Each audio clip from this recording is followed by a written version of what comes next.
Hi, I'm Kristin Davis, and I want to know, are you a Charlotte? Welcome back, everybody, to Are You a Charlotte? We have Craig Bierko, part 2. He's so great as Ray King, as I'm sure you'll all remember. So when you were doing the Music Man, you were at the tail end. So were you simultaneously filming with us and still performing?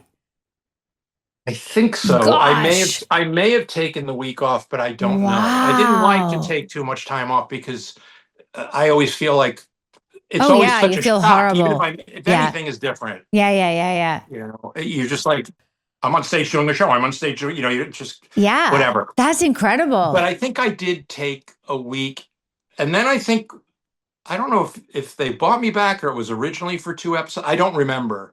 There was some kind of an extension situation, I feel like. Yeah, because so. I think you were just so back. great and Sarah loved you so much. And I think everyone was so happy. And it was just you really were a breath of fresh air at that point, in terms of the storyline, but also your presence. And I do remember and we're going to talk about the episode in a minute, but I do remember something. And I feel like this was something that you were doing in life. Like it was kind of like a precursor to social media in a way. Like you had a blog or a vlog or a something. Do you remember this? Was it? Well, I had a very crazy first episode of a talk show. Maybe that's what it was. You had something that we were like, wow, he's so multifaceted. It might have been, was it Bathing with Bierko? Yes. Oh my God. What was it? Yeah. I'm so proud of that. I had this crazy idea I love talk shows, but I also sometimes they really get lost with talk shows. And I remember I was joking around with a friend of mine, and I think we were talking about Burt Reynolds used to have a talk show like in the 80s. Wow. He was trying, yeah, it was that sort of like he'd done that stroker race, post stroker race, the Lonnie. Wow. What am I doing? Like, okay. I'm an aging guy. Sometimes I don't know. He was throwing all kinds of messages out to everybody. Wow. About what he was and what his predilections were. Not that any of that matters, but it was a confusing Burt Reynolds period. Okay. And I remember he had a talk show called Burt Reynolds Talking With, or something like that. Okay. And it was. I remember watching it and going, "Oh my God!" And no offense, but this was the feeling. I was like, every time I watch this show, I feel like whenever it's over, I feel like I'm just getting off of a great gay cruise. It was so like they shot him like they shot Barbara Walters in her specials or Dinah Shore with just this fuzz. And he always had like a pastel sweater and flowers. And that always made me laugh. And it was always like the same guests, Dom DeLuise, Jim Nabors. And I was like, am I watching a talk show or am I at, what was that called? Plato's Retreat? Wow. What's happening? Wow. It wasn't that bad, but it wasn't that, I'm not that far off. It was strange. And it lasted like 2 episodes or something. Oh and the people my were like, this isn't right. This isn't right. This isn't right. But I remember that. And I remember joking around with a friend and thinking the only thing that would have been set me more ill at ease, I think, was if he was bathing his guests. Oh my God, where are we going? At that point, we actually started talking about like, wouldn't that be funny? And I thought maybe we would shoot that. And there was this was pre-internet, so I was like, where would I don't know. I would think I was just riffing. And the original idea was to sit on the side of a tub, like in a caftan, and just sort of like brush the person and ask them questions like you're asking me, and never reference it. Never reference it. What? And then I had lunch with a friend of mine, this guy, Rob Cohen, comedy writer, came off The Simpsons, very funny guy. And I told him about the show. He said, just do it. Just do it. And so he found some camera people for me. And I told my agent at the time, and she said, you think Malkovich would do it? And I said, are you asking me? What? I said, she goes, let me ask him. And I said, oh my God. All right. And so he said yes, and I had to go is this too much? No, I love it. I love it. What on earth? I went to the Beverly Hills Hotel where he was. He had a bungalow, and I met with him. And I'm sitting there, and I explained the show to him. We'll be sitting in a tub that's too small for me. and I'm going to be bathing you, and I'm just going to ask you. And at that point, I wanted it to just be straight, like just, a ridiculous situation. I'm just going to ask you about Steppenwolf and, your fashion line and all that. He said, okay. I said, I want to tell you what it is again, just because I think I should have told you twice, but maybe you didn't hear it. So I told him again. He goes, yeah, that's okay. It's all right. Let's do it. And he showed up. It was shot, a good friend of mine, may she rest in peace, the other Carrie in my life. I'm sorry. That's okay. Carrie Fisher. Oh. Yeah, I get over it. Carrie Fisher, who was also on our show. Oh, yeah. Yeah. Yeah. Did you get to know her at all? No. We tried to leave her alone because I remember it was the LA episodes and everybody was so excited, but we didn't want to overwhelm the situation, but she was unoverwhelmable. Incredible. Oh, we should have. She lived in overwhelm. That's her comfort zone. Right. Wow. God, I love it. So wait, she was involved also. That's her tub, because I was staying in her guest house. I've been living on and off for a couple of years. Wow. And so I remember looking at that tub, and it was hilarious because it was a bathroom, but it had room for 3 cameras. And there was a piano in it because Carrie Fisher would, of course, have a piano. And so even if we wanted to have a band, whatever we wanted to do, but we had cameras there, not big ones, but we had cameras, and it was crazy. It was almost like the room was crying out for it. I think Edith Head built the house, and then Betty Davis lived there for a while. Oh my gosh. And then Carrie Fisher. Wow. So we did it. I think it's something you can show actors, because John Malkovich is so brilliant, because it's a ridiculous situation. And the whole idea is, let's make something that's so awkward you almost don't want to look at it. Wow. And it was just seemed wrong. That's all. It was just wrong. And and all he did was he wanted a cup of black coffee and some direction. And I said, I think it's Charlie Rose. And instead of a wooden table, just pretend this is the way these shows are done. You've done a million of these. Wow. And probably don't want to, whatever it is, just treat it like a talk show. You went, okay. And that's exactly what we laughed once, but it was because it suddenly occurred to me that I'm spooning John Malkovich. This is crazy. Oh my God, we have a picture. How did that happen? Easton, my producer, he's so good. Okay. This is so crazy that we need a picture to fully understand what is happening. Wow. I have other pictures that are hilarious. Oh my gosh. I'll give you a scoop. I can't believe I'm on a show to talk about Sex and the City. I'm talking about bathing with Bierko. But this is great. I need to know about this. We shot the thing, but I don't think we knew what we had. It took us a couple of weeks to edit it because we were like, is this an hour-long thing? Because we had an hour of it. Wow. Did we show the whole thing? Because a lot of the conversation was just interesting. He was talking about Steppenwolf. And the more we edited it, the more we realized, because we were trying to figure out, we know it's funny, but how do we sustain this?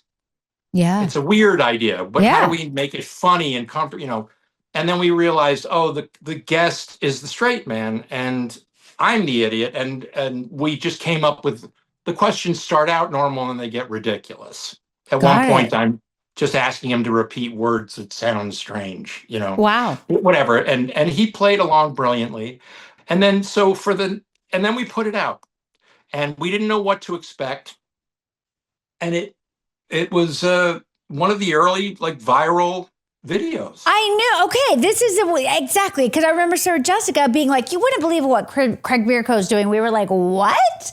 But yeah, it was early. That was after the Music Man, so that would have come out afterwards. Got it. No, I think you guys were still chatting or whatever, right? Weren't you? Yeah. I think we had our Blackberries at that point. I think this was the days of the Blackberry. I remember. I would make fun of her all the time because I could never figure one out. I just was on a computer. No, she got me into it. We lived on those things. We lived on those things. A different time that feels like we're in wagons or something. But we weren't. We were using Blackberries. It's true. So wait, what happened with the bathtub show? Oh, it was a big deal.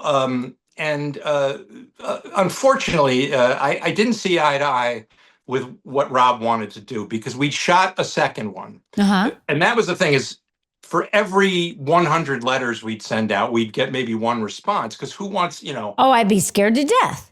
yeah. So of course, that's why it was so good to have one episode in the can that we could show people. But anyway, of all people, Richard Dreyfuss saw it and said, I want to do it. Oh my God. I want to do it. And I almost drove off the road. I was like, okay, great. What? And he knew Carrie, so this was all great. Wow. And it all was falling into place, and he wouldn't take his shirt off. He wouldn't get undressed. So we figured, well, we'll shoot it. If I can find it, I'll look while I'm here. Oh my God. I'll give you an exclusive. But there is an episode. There's a second episode with it's the first episode. I'm very pleased with. It's so surreal, and it just sort of clobbers you over the head. And the second one was, we thought, like, what do you do once the joke is? I mean, it's a very simple premise. Right. I didn't know if it was a show. I thought maybe it's a New Yorker cartoon, just one thing and out. But we had Richard do it, and it's funnier. It's really funny. He was really funny, but it looks like he's sitting in the tub with his clothes on. He must have been self-conscious or something. Right. But the most surreal thing, and probably my favorite part of the whole experience, was his daughter and his wife had come up, and they were standing in the bathroom going, take the shirt off. Because I'm not going to take the shirt off. I'm not going to take it off. Wow. You can yell at me.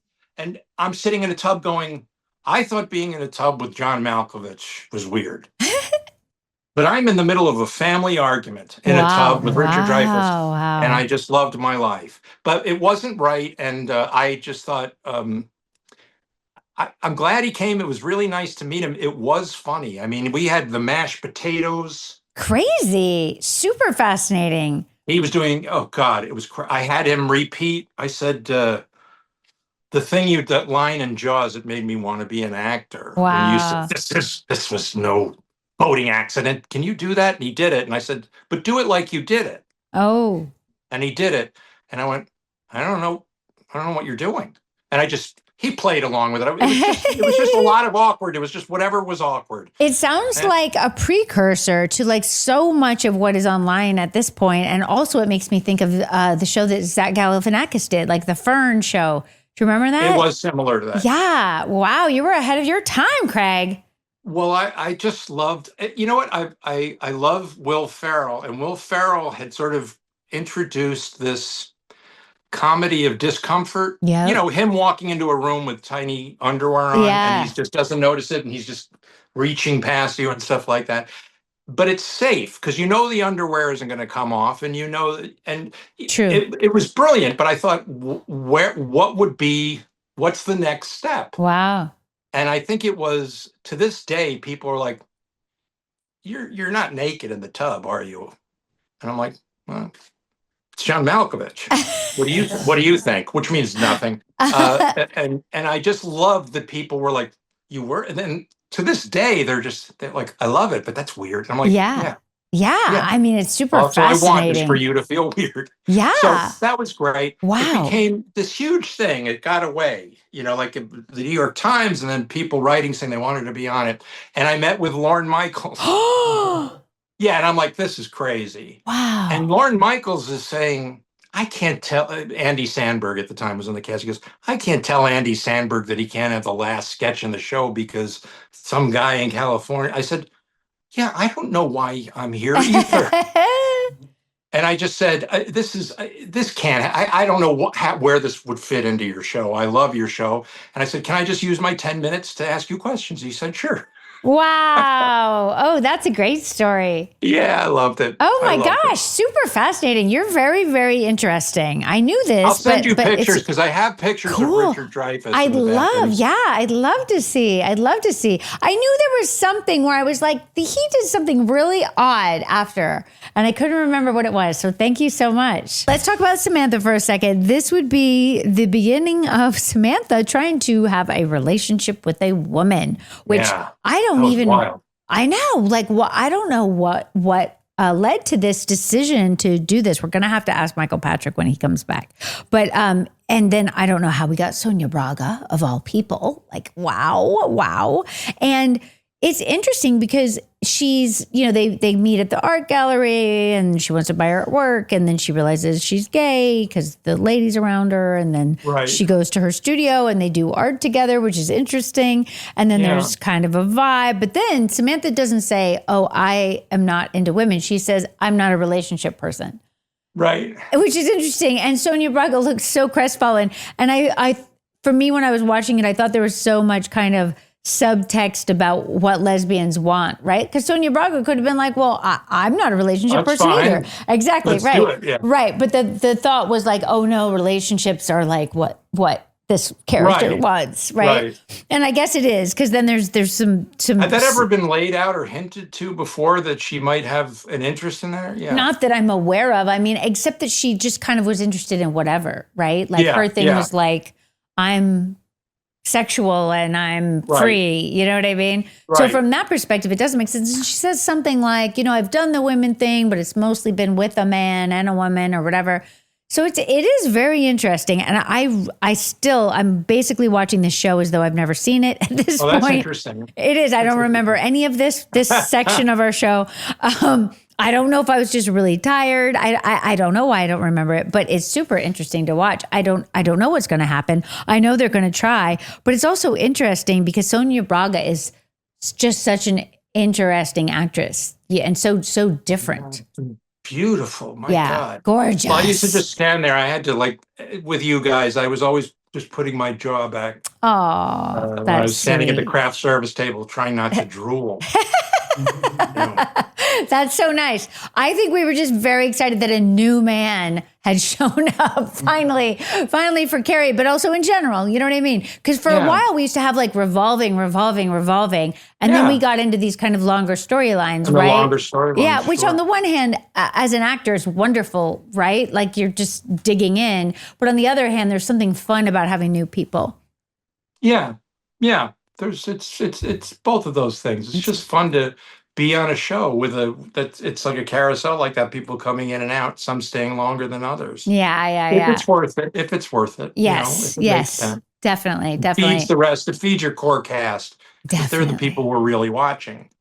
That's true. But I also think like with you guys, especially, I was just thinking about kind of the joys of being an actor and having chemistry with somebody. There's nothing like it. Right. I couldn't have guessed it. Well, you're all very winning and like, that's why you're on the show. And like, but sometimes you walk into a room with somebody you're like, in your mind, they're your best friend, but you realize it's a part, it's a role. They're not that person. Yes. And I didn't find her necessary. She was very approachable. I don't know that she would have remembered. We did another movie. There was a movie called Till There Was You. That we were both in, but we didn't cross paths on it at all.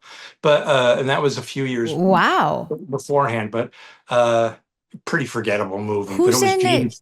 Jean Triplehorn. Wow. Dylan McDermott. No way. I don't even think I've seen this movie. They were the Tracy and Hepburn of the movie. But Sarah Jessica Parker had the, attention-getting role of the ex-girlfriend. Oh, got it. And she got to be rich. I just remember a scene in a restaurant where she was being really funny. Okay. And I think we stood next to each other for a second, but we didn't really, have any line. Right. And so I didn't know what to expect. And maybe based on that experience, I thought maybe she's going to be like a movie star and it's just going to be a gig. Oh. But it wasn't. The minute I came in, I was like, actually during the meeting, I got it. She's very smart. And so whatever she needed to draw out of me, I let her draw out, which was this, I think, just sort of somebody who, I think that he just needed to be likable and he needed to have his interests and really like her. And I think it's a bit of a fake out. Until he opens the door and he's like, I don't know what shirt to put on. And then it just all starts unraveling. I know, which is kind of sad. It is kind of sad, but I always appreciate it in a way that it didn't have to be. And also, that is the fight. It is that ridiculous. Right. That was a tough scene, though, because his mind starts sparking and it feeds on itself. Once you get going, like it's not like you can unscatter yourself. If you got to like sit down or, there are ways to work through it, but to keep talking, about whatever the obsession of it's like you're leaping from obsession to obsession. And Interesting. so he was talking about like, why is there no skeet shooting in New York? Oh, you know what? I make fish. Like, and it was a bitch to memorize because nothing had any, Oh, that's really hard. memorizing lists is the worst, but when they have Oh. nothing to do, and it really was like, I like swordfish. Have you been to the baseball game? Oh my God. Yeah, And it really all hard. had to be, and you couldn't just do it like a joke. It had to be, do you like sword? Specific. I wanted to ask you about the game. Yeah. So there was all this sort of, and it was really weird because, like I said, um, and this was another thing I got from Carrie Fisher was lead with whatever your thing is, Yeah. like that's the way she always was. And it was so inspiring, that she used to say, I used to get awards for acting. Now I get them for being nuts. But she wasn't nuts. It No, was I something that she understand. normalized for herself, but most importantly for other people. I think she Definitely. really made a dent in this world, I just like agree. Michael J. Fox is doing now. He's making a difference. Absolutely. And Absolutely. and that was important. And it was important for me. Like I did think I want to do this, but I'm not going to let them make fun of it. And it never came up. Oh, I'm so glad. It never came up. It was funny in the way that life is funny, and it Right. is funny. Right. Right. But it also was properly sad at the end. I was Yeah. glad that they didn't just make it a Yeah. throwaway joke, like, oh, that was his problem. That's why Right. Right. I think it was, and the way she played it, they showed her walking home, Yeah. and it was a genuine disappointment. It Oh, had real yeah. gravity. I really Definitely. thought it's one of the great things about the show is it just didn't go. And next week's episode, like it had resonance. Right. Resonance, that's a good word. Absolutely Yeah. true. Absolutely true. I just want to say thank you. Thank you for joining Oh, us, thank but also you. thank you for being part of our show that I love I being part love of you. so much. And your part so great. When you guys, I don't know which movie it was, and then when you guys did the sequel to the series, one day you were shooting literally across from my apartment. What? I was down on uh, Horatio. Oh, So yeah. I don't know if you were there, but there was something. The show was shooting at the Whitney. Oh, yeah, I was there. I was there. We were all there. Oh my And God. I had a thought I think when you guys were doing that, maybe it was the third, or I don't remember which movie it was, but I just thought, I want to pitch this idea and I don't even want to be paid because it's nothing. And I just think it's a funny idea, which was Carrie's walking between scenes. So you literally wouldn't have to change anything, but she's walking from one thing to another, looks in a storefront, and there's Ray like looking at a can of tuna, and their eyes meet. Wow. And he goes like that, and she goes in, and she goes, Ray, how are you? How have you been? I'm great. I think of you from time to time. And you actually think, is he going to be? And then she goes, it's funny, I don't know if you remember Big, Mr. Big, and starts, and then looks up and I'm gone. And I'm literally across the street. I've seen somebody else that I know. And I'm just there going, just like it's Oh, just a quick ADD cameo. it would be But sad all over I again. was gonna run over to the Whitney, and I thought, I can't be the guy pitching a part. Oh, but it would have been so cute. You should have just come say hi. I should have said You hi. should have. We were Yeah. there for a long time. We were there for a long time. That was a heavy time though, too. It's true. And I also, I didn't, I think the reason I didn't was because there was some press about like, it's not gonna, the world has changed. So it's not gonna be the happy-go-lucky, let's get shoes, Oh, really? which is Did we not what say it was. that? That's No, true. That's true. that's not what they said. That was Okay. glib. But they did say it's not going to be the same tone. Right. It's not. They really wanted to find the gravity of where would these people be, and time is going on, so there is that element. And I thought, I don't know that I like even going into the room as as a guy who would be associated with the last. True, though we could have used your energy. Like, Oh, okay. Well, 2020 hindsight, but I just 2020 thought hindsight, of course. this is going to be like, oh, it's going to be shot like, with handheld, and it's going to be very important. Like the whole Oh, time, I just no. figured, Yeah, no, well, I it didn't know wasn't at that. that point. So I thought the last thing they need is the.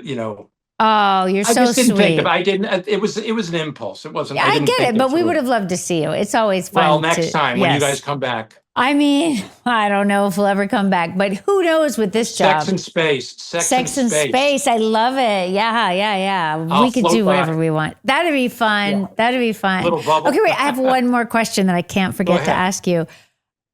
It's a little weird, but would you describe yourself, Craig, as a Charlotte? I think I would because of all the yours was the one. I know it's a trope Yeah. to say you're a Carrie. Right. I wouldn't know. I like to think of myself as a full, rich human being. Right. I have, contradictions. Sure. I contain multitudes. Of And course. I felt like I knew who, yes, it's exceptionally well written, but I could almost guess how every character was going to react to things. And then Yes. it was always a pleasant surprise because it was written smartly and they wouldn't, but I knew the characters and I don't feel like I was able to pigeonhole Charlotte that way. Oh, that's So nice. in that way, I like to think that I am a Charlotte. Love it. Because I don't, I don't feel like I fit into any category. It used Got to it. frustrate the hell out of me. And now it just frustrates the shit out of me. But no, I honestly, I love it. I know that there were differences that set your character apart, and maybe it was just the situations that seemed a little bit more grounded sometimes Oh, to me. thank you. That's so nice. And the way that you played it too, it was Thank always you. just a very I couldn't figure. I wasn't ahead of the character, is what I'm saying. Ooh, thank you. I mean, I think some of that really I have to credit Michael Patrick with because I think he would envision her arc in such a way that it was really grounded. And then I would just trust him, and it always would kind of veer around in ways that I wouldn't even see coming. But yet her self was always the same, meaning like grounded, Well, you were a joy. Thank you so much. Thank you so much. It's my pleasure. Thank you for And being it's really with nice us. to get to talk to you. I know. Too, Thank you. because You I feel too. like I've been associated with you, but it's like that's my younger sister. By the time she was born, I was in college. No, not at all. Not at all. But also, yeah, it is that frustrating thing where like I didn't always get to connect with everybody, you know? That's part of being a show. Yeah, but it's nice to get to do so now. I'm glad you're doing it. Thank you. Thank you. I'm glad that you joined us. You added so much. Thank you so much.